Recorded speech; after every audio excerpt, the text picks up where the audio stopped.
ಏ ಪಟ್ಲೆ ನಿಮ್ಮ ಅಮ್ಮನೇನು ಬಿಸಾಕ್ತಾಳೆ ನೋಡಲ್ಲಿ. ಯಾಕಮ್ಮ ಸಿಗ್ಲಿ ಬಿಸಾಕಿದ್ಯಾ? ಅದು ಕಾಸಿಗೆ ನೋಡ್ತೀನಿ ಬಾಮ.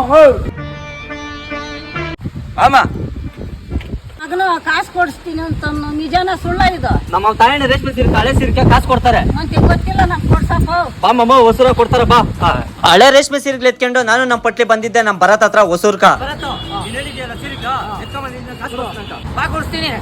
ನಮ್ ಭರತ್ ಹಳೆ ಸೀರೆಗಳು ಎತ್ಕೊಂಡು ಯಾವ ಅಂಗಡಿಗಪ್ಪ ಕರ್ಕೊಂಡ್ ಅಂತಂದ್ರೆ ಪ್ರಕಾಶ್ ಪಟ್ಟು ಸೆಂಟರ್ ಕೂಡ ಕರ್ಕೊಂಡ್ ಬಂದಿದ್ದ. ಅಷ್ಟಕ್ಕೂ ಅಡ್ರೆಸ್ ಎಲ್ಲಾನ ಇರೋದಂತ ನೀವ್ ಯಾರಾದ್ರು ಕೇಳಿದ್ರೆ Rayakottai road Ameera petrol bunk opposite Hosur. ಇದೇ ಅಂಗಡಿಗೆ ಯಾಕಣ್ಣ ಕರ್ಕೊಂಡ್ ಬಂದಂತ ನೀವ್ ಯಾರಾದ್ರು ಕೇಳಿದ್ರೆ ಹಳೆ ರೇಷ್ಮೆ ಸೀರೆಗೆ ಒಂದೊಳ್ಳೆ ರೇಟ್ ಕೂಡ ಕೊಡ್ತಾವ್ರೆ. ಅದಕ್ಕೋಸ್ಕರ ಇವರು ರೇಷ್ಮೆ ಸೀರೆ ಎತ್ಕೊಂಡ್ ಬಂದಿದ ತಕ್ಷಣ ಚೆಕ್ ಕೂಡ ಮಾಡ್ತಾರೆ. ಇದ್ರಾಗ ಸಿಲ್ವರ್ ಮತ್ತೆ ಕಾಫರ್ ಕೂಡ ಇರ್ತೈತೆ. ಸಿಲ್ವರ್ಗೆ ಒಂದೊಳ್ಳೆ ಬೆಲೆ ಕೂಡ ಕೊಡ್ತಾರಂತೆ. ಮಿನಿಮಮ್ ಒಂದ್ ಸೀರೆಗೆ 30,000-35,000 ಕೂಡ ಕೊಡ್ತಾರಂತೆ. ನಿಮ್ಮನೇನ ಹಳೆ ರೇಷ್ಮೆ ಸೀರೆ ಕೂಡ ಇದ್ರೆ ಅದನ್ನ ಬಿಸಾಕಕ್ ಹೋಗ್ಬೇಡಿ. ಯಾಕಂದ್ರೆ ಮುತ್ತಜ್ಜಿಯವರೆಲ್ಲ ಹುಟ್ಟಿರ್ತಾರೆ. ಆ ಸೀರೆನ ಬಿಸಾಕ ಬದಲು ಈ ಅಂಗಡಿಗೆ ತಗೊಂಡ್ಬಂದ್ರೆ ಒಂದೊಳ್ಳೆ ದುಡ್ಡು ಕೂಡ ಕೊಡ್ತಾರೆ. ಡಿಸ್ಪ್ಲೇ ಮೇಲೆ ವಾಟ್ಸ್ಆಪ್ ನಂಬರ್ ಕೂಡ ಹಾಕಿರ್ತೀನಿ. ಫೋಟೋ ಕಳ್ಸ್ಬಿಟ್ಟು ಕಾಲ್ ಮಾಡಿ ಕೇಳಿ ತಿಳ್ಕೊಂಡು ಹೋಗ್ಬೋದು ಅಂತ ಹೇಳಕ ಇಷ್ಟಪಡ್ತೀನಿ. ಅದೇ ತರ ಇನ್ನೊಂದು ವಿಚಾರ ಏನಪ್ಪಾ ಅಂತಂದ್ರೆ ಹಳೆ ಬೆಳ್ಳಿ ಕೂಡ ತಗೊಂತಾರೆ. ನಿಮ್ಮನೇಲಿ ಹಳೆ ಬೆಳ್ಳಿ ಹಳೆ ರೇಷ್ಮೆ ಸೀರೆ ಇದ್ರೆ ತಗೊಂಡೋಗಿ ತೂಕದ ಲೆಕ್ಕ ಹಾಕೊಂಡು ಒಳ್ಳೆ ದುಡ್ಡು ಕೂಡ ಕೊಡ್ತಾರೆ ಅಂತ ಹೇಳಕ ಇಷ್ಟಪಡ್ತೀನಿ.